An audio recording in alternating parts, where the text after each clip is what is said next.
फिर से मेरे समीप आने से चूक गए कान्हा। चूंकि आपकी दृष्टि है ही इतनी तीक्ष्ण दाऊ।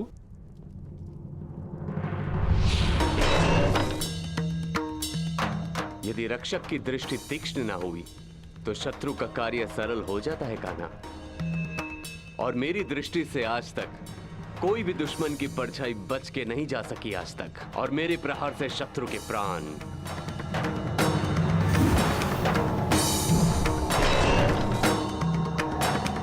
और यदि कोई ऐसा वीर आया जिसे आक्रमण करने से ना रोक सके तो?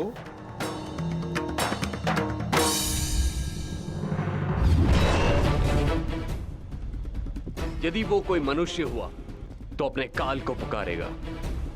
यदि वो राक्षस हुआ तो वो अपने प्राणों की भिक्षा मांगेगा।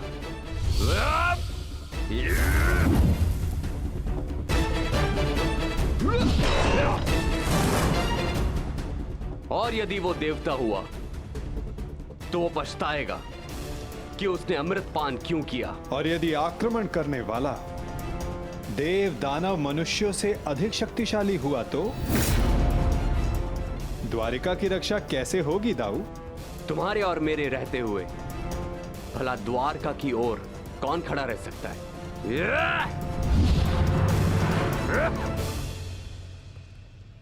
और यदि ऐसा कोई हो जो आपके और मेरे समक्ष खड़ा हो सके तो?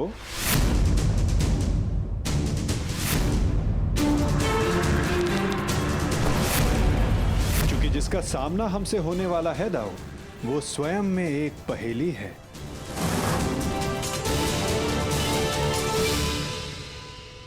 कब कौन समक्ष आ जाए कुछ कहा नहीं जा सकता दाऊ।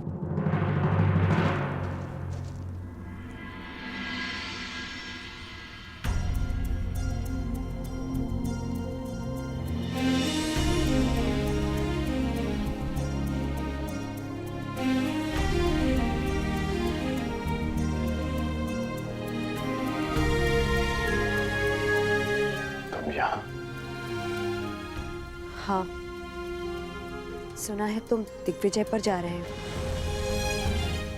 इसीलिए तुम्हें शुभकामना देने चली आई। तुम्हारा मुख बता रहा है कि तुम शुभकामना देने नहीं, किसी प्रश्न का उत्तर लेने आई हो। प्रश्न तुम जानते हो कर्ण।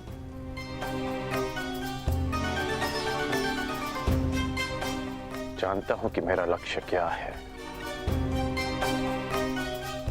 कि मैंने एक महान परिवर्तन का वचन दिया था। वैशाली, मैं उसी परिवर्तन की आशा में दिग्विजय पर जा रहा हूं। वचन तुमने अपनों की सुरक्षा का भी दिया था कर्ण। हाँ वैशाली, क्या कोई असुरक्षित है?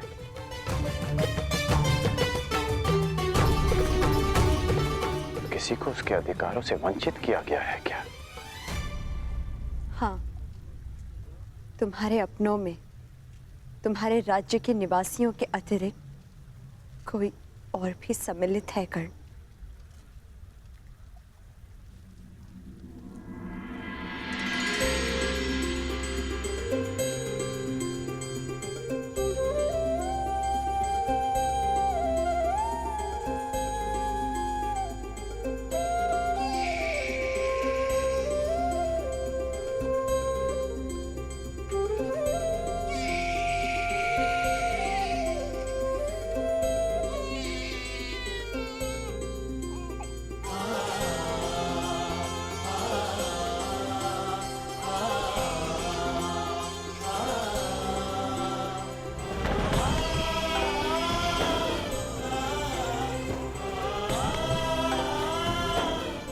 आपका पुत्र अंगराज।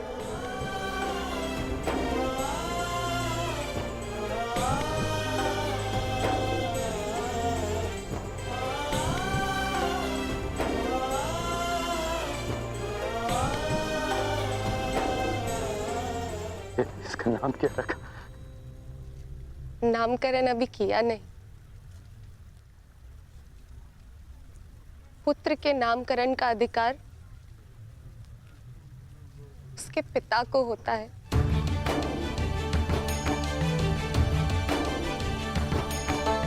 मेरा मानना है कि वृक्ष पर सबसे पहला अधिकार भूमि का होता है, बीज का नहीं। उसी बात ही एक संतान पर सबसे पहला अधिकार उसकी माता का होता है, जो 9 महीने अपने गर्भ में से रखती है। इसलिए सुप्रिया,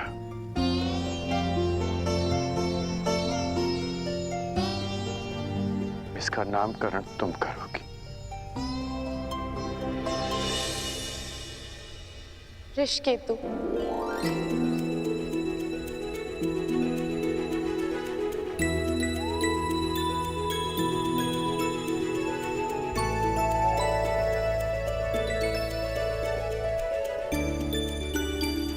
उस वृषाली के नाम पर जिसके त्याग के कारण मैंने आपको पति के रूप में पाया, मैं उसका नाम अपने पुत्र को देना चाहती हूँ।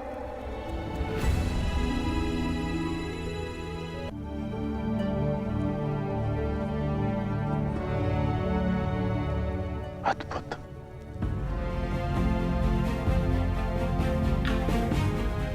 ये नाम सदा इसे परिवर्तन का मार्ग दिखाता रहेगा।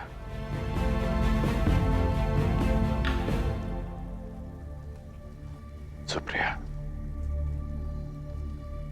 मैं नहीं जानता कि दिग्विजय पूर्ण होने में कितने वर्ष लगेंगे।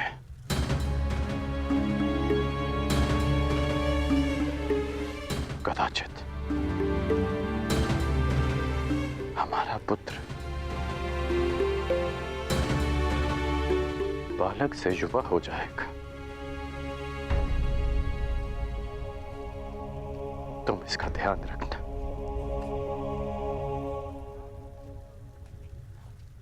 इसे कर्ण मत मनने देना।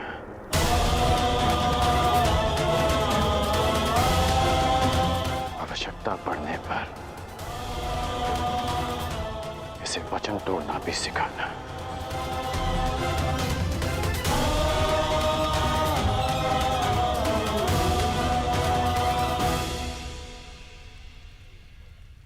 परंतु युवराज के लिए आप दिग्विजय पर क्यों जा रहे हैं?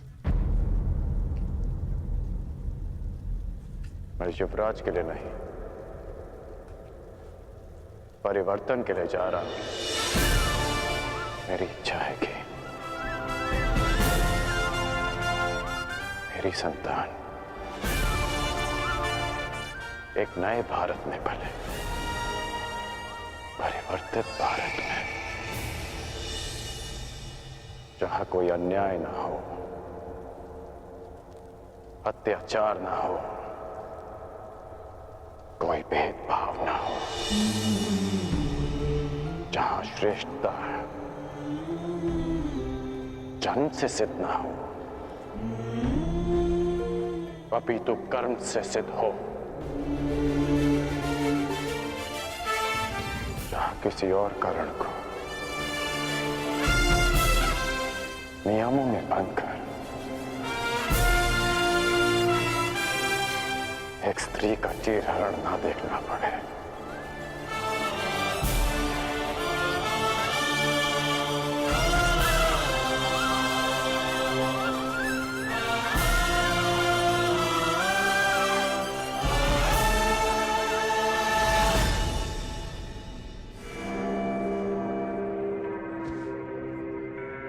कुछ शेष तो नहीं रह गया? जी नहीं। मेरी पान सुपारी जी और मिष्ठान? जी, आपके अंगवस्त्र भी। जाओ। मछली, इतनी सारी सामग्री? युद्ध पर जा रहे हो सम्राट, वन विहार पर नहीं। और ये सारी वस्तुएं महत्वपूर्ण हैं। हर एक वस्तु काम की है, जैसे पान। पान इसलिए कि रात्रि तुम जग सको। किसे क्या शत्रु रात्रि में आक्रमण कर दे। और हाँ, मिष्ठान्न इसलिए कि आवश्यकता पड़ने पर भूखा ना मरना पड़े। अतिरिक्त अंग वस्त्र भी ले लिए हैं मैंने, आवश्यकता पड़े तो ले लेना। ये सब क्या है गांधार नरेश?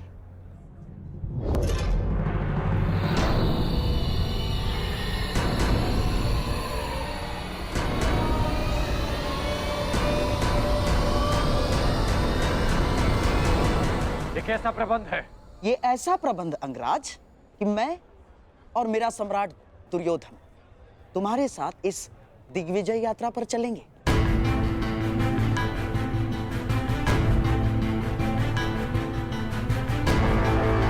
परंतु इसकी क्या आवश्यकता है? आवश्यकता है अंगराज, आवश्यकता है। तुम उन राजाओं पर विजय तो पालोगे, परंतु उनके समक्ष संधि की शर्तें कौन रखेगा? मैं। और हस्तिनापुर के प्रतिनिधित्व के रूप में मेरे दुर्योधन के समक्ष वो समर्पण करेंगे। मामाश्री,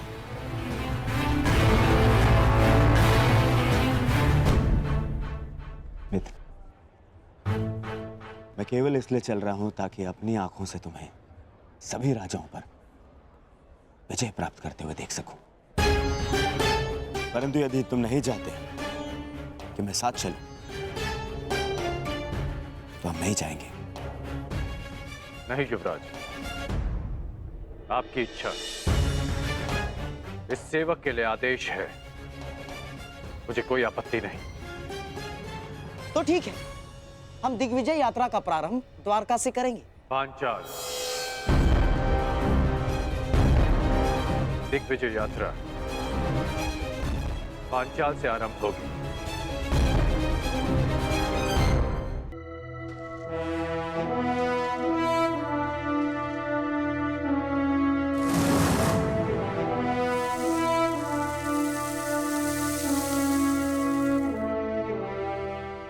अब भी एक महत्वपूर्ण अस्त्र पाना शेष है पार्थ, पशुपतास्त्र।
इतनी शीघ्रता नहीं।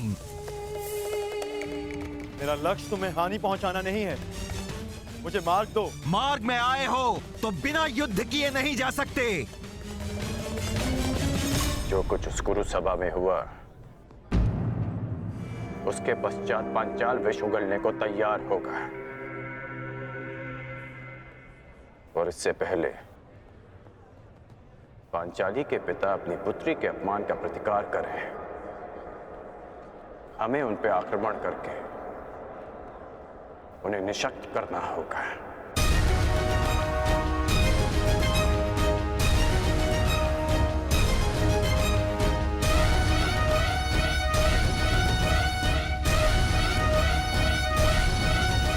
मामाश्री, शत्रु का पलड़ा अभी हल्का हो या बाद में, हमारा पलड़ा सदैव भारी रहेगा, क्योंकि हमारे पास कर्ण है।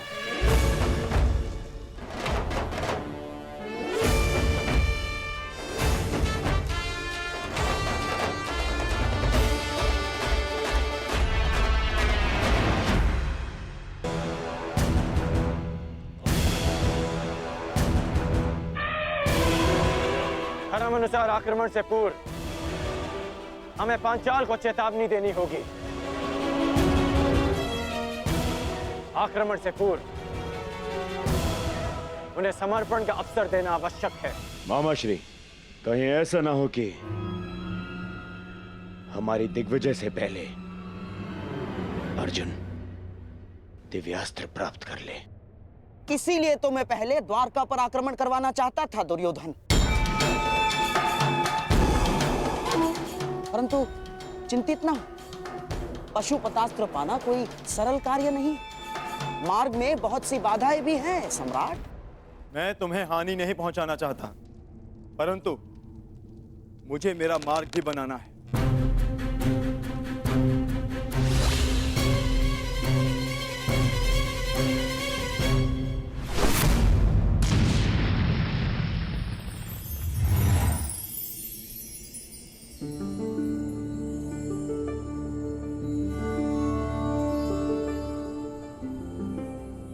मैंने आज तक तुम जैसा मनुष्य नहीं देखा, इतना हठी परंतु इतना चैतन्य। तुम्हें मार्ग देकर मुझे आनंद की प्राप्ति होगी।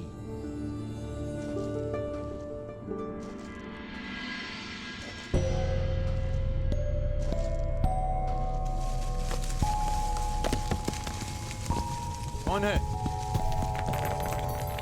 कौन है यहाँ?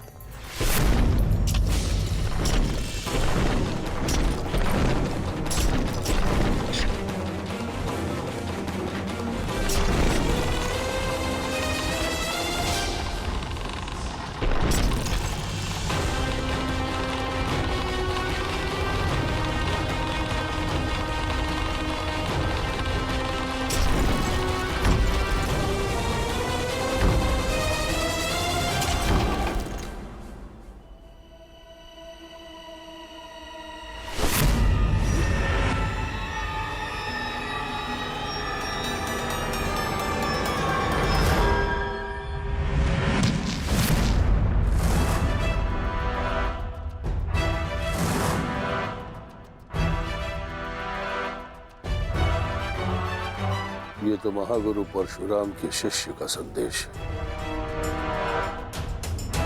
परंतु किसका? द्रोण का, भीष्म का, या फिर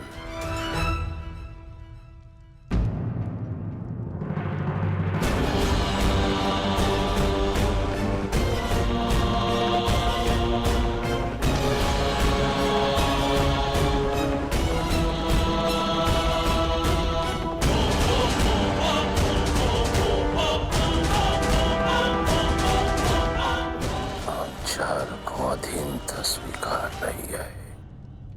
वो दुर्योधन भूल गया कि युद्ध में उसका और उसकी सेना का क्या परिणाम हुआ था।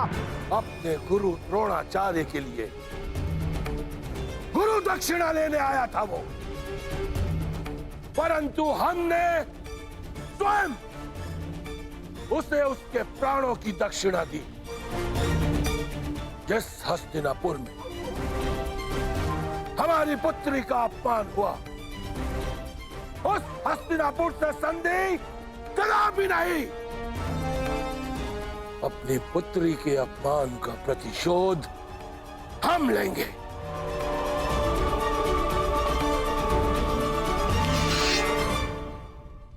यह पांचाल नरेश द्रुपद हस्तिनापुर के विरुद्ध युद्ध का शंखनाद करता है। धृष्टद्युम्न, पांचाल के सबसे घातक अस्त्र को प्रस्तुत करने का समय आ गया है।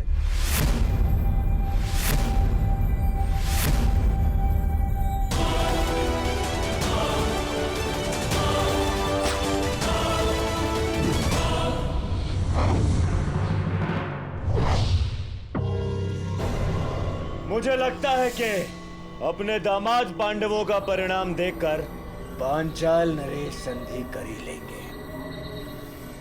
मुझे विपरीत उत्तर की अपेक्षा है युवराज।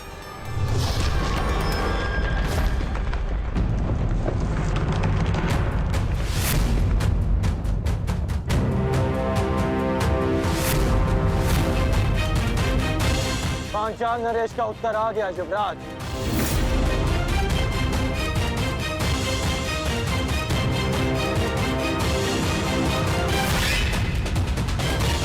शांति सदा युद्ध से श्रेष्ठ होती है। हमने शांति का प्रयास किया जो निष्फल रहा। अब शांति का अपमान करने का फल पांचाल नरेश को चुकाना होगा।